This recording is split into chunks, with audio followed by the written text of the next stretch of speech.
मैं प्राध्यापक एल.वी. गायकवाड़ आज आपके लिए एक और नया वीडियो लेके आया हूँ। आज हम अंग्रेजी के साहित्य पर चर्चा करने वाले हैं। एक कथा मैं लेके आया हूँ। कथा का नाम है द बार्बर्स ट्रेड यूनियन और उसका कथाकार है मुल्कराज आनंद। इस कथा में मुल्कराज आनंद जी ने जातवाद का मुख्य विषय बताया हुआ है। यह परिस्थिति या स्थिति आज़ादी के पहले की है। हमें आज़ादी नहीं मिली थी। उन दिनों जातवाद का प्रश्न बहुत उठता था। उस प्रश्न पर उन्होंने यह कथा लिखी हुई है। इस कथा में चंदू नाम का एक मुख्य हीरो है। उसका मुख्य कैरेक्टर है, चरित्र है, और वह जातवाद के खिलाफ लड़ता है।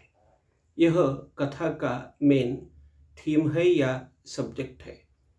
नरेटर इसमें बताया गया है, राइटर उसमें बताया गया है, राइटर नरेटर के रूप में बताया गया है।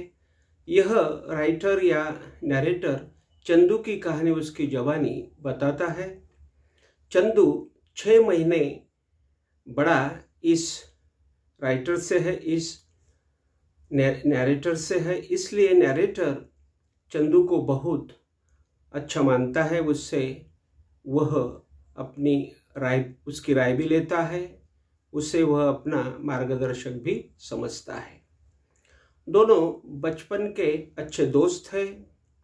नरेटर चंदू को मार्गदर्शक बनाकर वह उसके आज्ञा का भी पालन करता है, क्योंकि चंदू उससे बहुत होशियार है। आधुनिकता की सोच वह रखता है। बचपन में चंदू और अपना राइटर यानी नरेटर दोनों एक साथ खेला करते थे। चंदू बचपन में जहरीली मधुमक्खियां पकड़ता था और उनके पूंछ से वह जहर निकालता था। ऐसा बड़ा काम अपना राइटर या नरेटर नहीं करता था, इसलिए नरेटर के ऊपर उसका इम्प्रेशन आता था और वह उसे मार्गदर्शक बनाता था। दोनों एक दूसरों के लिए बहुत ही फेमस थे। दोनों का एक दूसरों के साथ बहुत प्यार था। अभी वहाँ पर जातवाद होने की वजह से वो दोनों एक दूसरों को नहीं मिलते थे, इसलिए उन्होंने एक आदत डाली थी कि एक दूसरों को यदि बुलाना हो तो वो सीटी बजाकर बुलाते थे। हमेशा चंदू उसे सीटी बजाकर बुलाता था, यानी नरेटर को वह सीटी बजाकर ही बुलाता था। चंदू पतंग बनाकर उस पतंग को अच्छी तरह से वो उड़ाता था। उसमें वो बहुत माहिर था। लेकिन चंदू गणित विषय में बहुत ही डल था, क्योंकि उसके पिताजी उसे घर में बैठाकर हजामत करने का काम देते थे और वो स्कूल नहीं जा पाता था, इसलिए उसे गणित अच्छा नहीं आता था। नरेटर की माँ उसे चंदू के साथ खेलने नहीं देती थी, क्योंकि वह दलित था, कम जाति का था और उसने दलित ही रहना चाहिए, ऐसा नरेटर की माँ का कहना था और वह हमेशा उसे वैसा ही रहना पसंद करती थी। यह कठिन जातवाद यहाँ पर मुल्कराज आनंद ने बताया है। यहाँ पर कलान खान का एक आदमी रहता है। वह अच्छे कपड़े पहनता है। उससे प्रेरित होकर चंदू खाकी ड्रेस, काला कोट पहनता है, क्योंकि वह यानी अपना चंदू कलान खान के व्यक्तित्व से बहुत प्रभावित है। उसका आधुनिक शर्ट, उसका टाई, कोट, पट्टेदार उसका पैजामा उसे प्रभावित करता है। यहाँ पर ऐसा हम बोलेंगे कि चंदू बहुत ही आधुनिक सोच का कैरेक्टर बताया गया है। विजय चंद और जमींदार चंदू को घर से निकाल देते हैं, क्योंकि चंदू उस जमींदार को अच्छा नहीं लगता, क्योंकि वह चमड़े का बूट पहन के आता है। और किसी प्राणी का मांस का कोट पहन के वो आता है। देखिए यहाँ पर उन दिनों शुद्धतावाद बहुत रहता था और उसका उदाहरण यहाँ पर मुल्क राजन ने दिया हुआ है, मुल्क राज आनंद ने दिया हुआ है। साहूकार समझता है कि चंदू नाई होकर भी उसने डॉक्टर के कपड़े नहीं पहनना चाहिए। एक बार क्या होता है कि चंदू डॉक्टर के कपड़े पहन के उसके सामने आ जाता है, तो साहूकार को लगता है कि ऐसे गरीब आदमी ने, ऐसे बिल्कुल ही नीच जाति के आदमी ने ऐसे कपड़े पहनकर नहीं आना चाहिए, उसने बिल्कुल ही गरीब कपड़े पहनना चाहिए। तो इसलिए उस साहूकार को भी चंदू अच्छा नहीं लगता। उसने आधुनिक वस्त्र पहनना उसका गुनाह है, उसने उसके ही गरीब कपड़ों में हमेशा रहना चाहिए।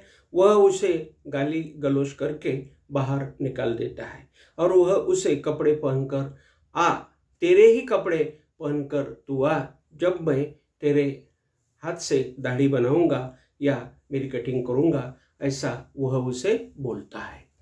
जमींदार पंडित को बुलाता है और उसे कहता है कि चंदू ने अंग्रेजी बूट पहना है और डॉक्टर का ड्रेस भी उसने पहन के अनैतिकता का उदाहरण पेश किया है। उन्होंने उसे बहुत ही कम समझा है, क्योंकि उनके हिसाब से चंदू ने अशुद्धता का वातावरण वहां पर निर्मित किया है। चंदू की माँ दूषित स्वभाव की बन चुकी है, क्योंकि वह लोग हमेशा चंदू की माँ को बहुत ही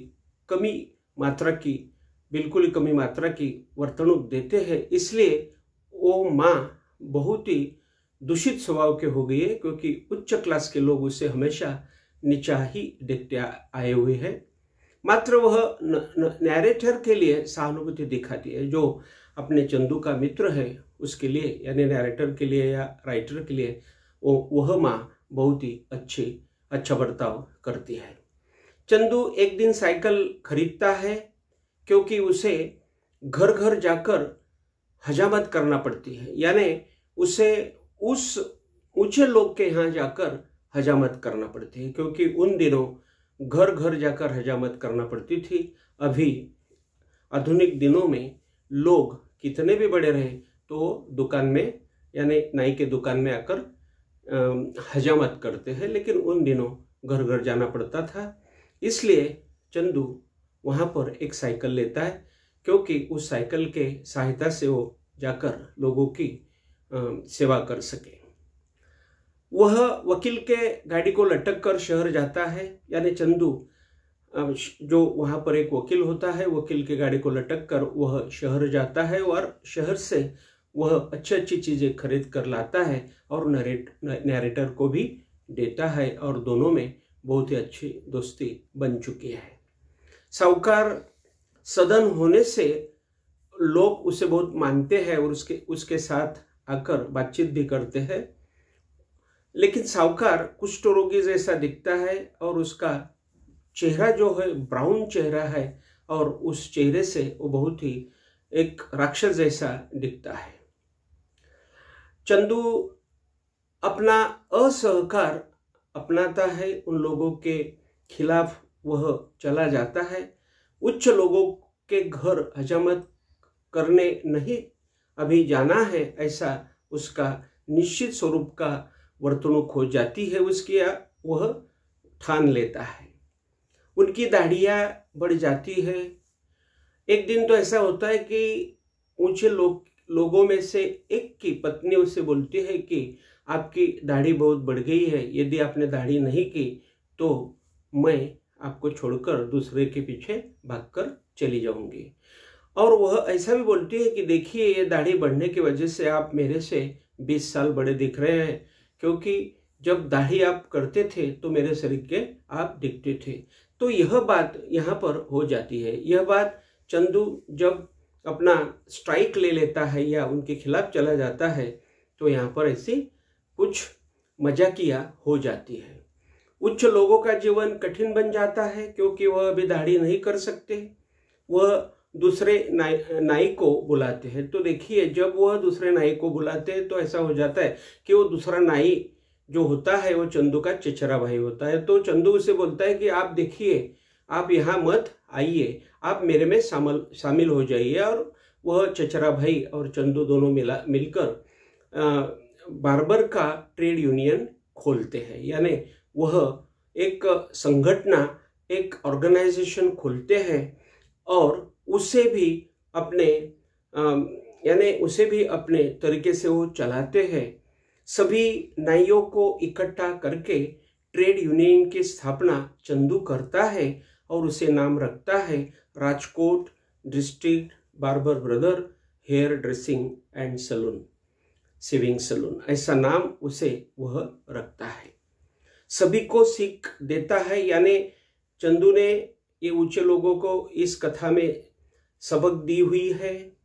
वह उसे जेल में भेजने का बोलते हैं, लेकिन वह उसे जेल में नहीं भेज सकते क्योंकि चंदू यह उनके खिलाफ तो दिखता है, लेकिन उसका जो भी रास्ता उसने अपनाया है वो सच्चा है।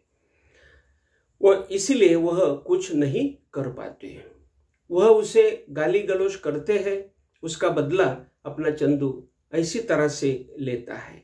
गाली गलौज करने से जातवाद का यह भेद यहाँ पर दिखता है और चंदू अपना बदला ले लेता है। तो चंदू यहाँ पर एक आधुनिक हीरो या आधुनिक कैरेक्टर बताया गया है। अभी उसे ऊंचे लोगों के घर जाना नहीं पड़ेगा। अभी ऊंचे लोग उसके दुकान में आकर हजामत करेंगे, कटिंग करेंगे। यह बात चंदू ने सभी बार्बर लोगों को बताई है, इसीलिए इस कथा का नाम है the barbers trade union. Chandu narrator के लिए एक अवतार बन जाता है, बाकी बार्बर लोग जो है, हजाम लोग जो है, उनके लिए भी वो एक प्रकार का अवतार बन जाता है, एम्बॉडीमेंट बन जाता है और लोगों को भाने लगता है या भाता है।